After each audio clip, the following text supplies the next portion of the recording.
Hi everyone, this video is about curriculum planning here in our online graduate programs at Albany Law School. So each of our concentrations is specifically tailored to an audience to become successful in that area.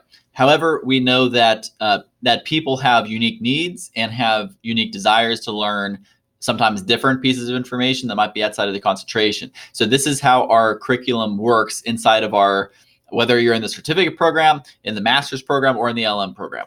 So starting with the master's and LM. So to get a concentration in either of these two programs, you need to have at least 18 credits inside your concentration. So that can be any combination of 3 credit or 1 credit. There isn't any required classes per se. No, there's no classes that are prerequisite one to another. It's our curriculum specifically designed like that to be flexible. And essentially, if you're in the LLM program, you'll take at least 18 credits in your concentration. You'll do the thesis at the end, which is you'll do either the project or the paper for thesis. If you do the math, that's 18 credits plus the 3 credits. That's a total of 21 credits out of the 24. So that leaves 3 credits. So that 3 credits, you could either do another one in your concentration or something outside of your concentration. So whether that's 1 3-credit class or 3 1-credit class, whatever you like, it can be outside your concentration in a different one. For the master's program, 18 credits in concentration, 3 credits in introduction to law and legal methods, and 3 credits in thesis gets you to 24 credits total. That gives you 6 extra credits of potential wiggle room, again, either to be in your concentration or outside of the concentration in a different concentration. Now, that is the base structure of things, so you can keep in mind. So if a particular term comes up and you see that I'm not as interested as in this class in my concentration, but that one looks great, then that's probably a great opportunity for you to go and pick that other class in that term. Now, when we do the well, first for the certificate program. Certificate program, on the other hand, only 9 credits. If in the cybersecurity and data privacy program, you'll need to take the 501 class and then 6 other credits in cybersecurity. And in the other concentrations, it's just 9 credits just within that concentration. So whether that's 3 credits or 1 credit, it doesn't matter. Just combining to be 9 credits within that concentration. If you finish a certificate, you can use those credits towards a master's or an LM program if you so choose. Now, some people, when they're coming in, are like, I'm really interested in this concentration, but also this one. What do I do?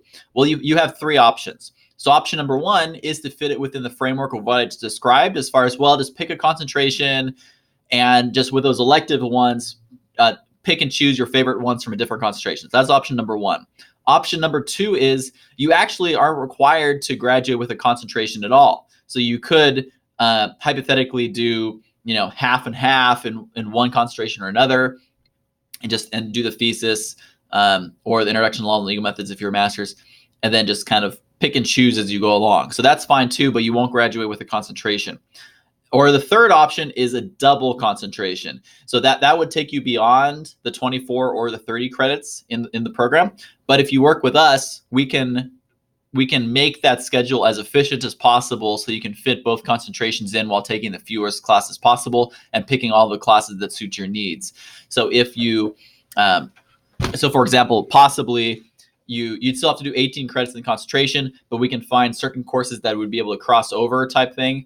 And how we can reach that path would be a little different depending on which 2 concentrations you want to cross over. But just let us know, and then we can work with you to make that happen.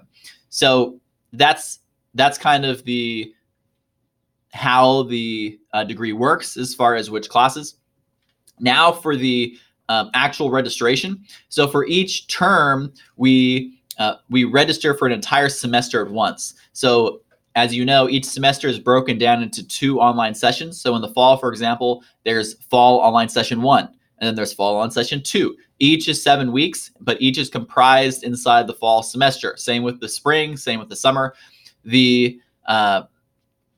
When we register for these, you'll get an email from graduate programs at albanylaw.edu roughly 3 months or so before a term start date. So if it's a January start, you'll a January semester start, you'll get an email probably beginning of October or so to schedule classes. If it's a summer start, so starting in May, you'll probably get an email, February, end of February or so to register for May.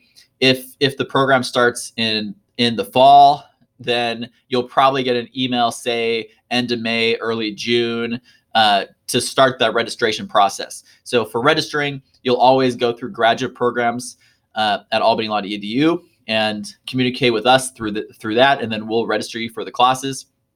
That email that'll come out every semester will give you the options. It'll give you a link over that's provided here for you under this video for you to view and to see which classes are actually offered in that upcoming term. And it also provides future semesters, as far as we know today, what that schedule is going to look like. So if you're kind of like, oh, I'm going to kind of plan a little bit ahead, then that's totally fine too. If you have any questions about any of it, you can always let us know.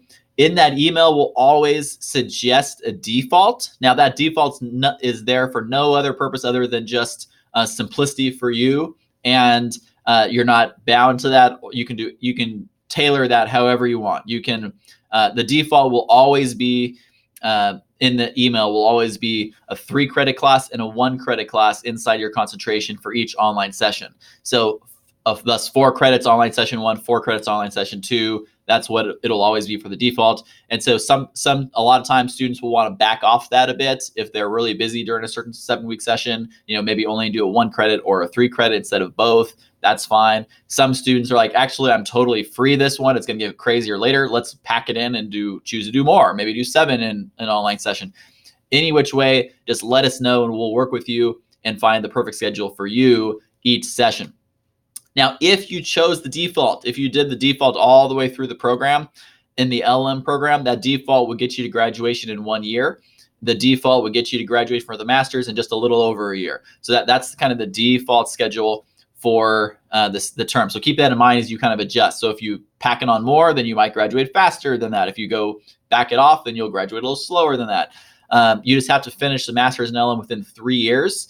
And so thus you can really space it out a lot more if you so choose. A lot of people do 2 years. The average is about one and a little under 1.5 years on average to graduate, like 1 1/3 for the LM and about 1.5 for the master's on average. But again, totally up to you to choose. As far as what a credit hour means, so on that schedule you'll see it's a 1 credit class, it's a 3 credit class. What that means is that everything's a 7-week class. It's just a matter of how much work there is during that 7 weeks. So for each credit hour, that means that there is roughly 50 hours of instruction spread out through the term. So thus, if you take one credit class in a 7-week term, you can expect there to be about an average of 6 to 7 hours a week of work for that one course, one credit course. If you do 1 3-credit course, then that's more like right around 15 or so hours on average a week. If you do a 1 and a 3, a 4 credit in a 7-week, then you'll regularly be about average of 18 to 20 hours a week of work. And so naturally, if you go beyond 4, then it's kind of add hours onto that as far as to find how manageable it is for you. So that's that. That's kind of the gist of the registration. Definitely let us know if you have any questions, and I really look forward to working with you on all of that.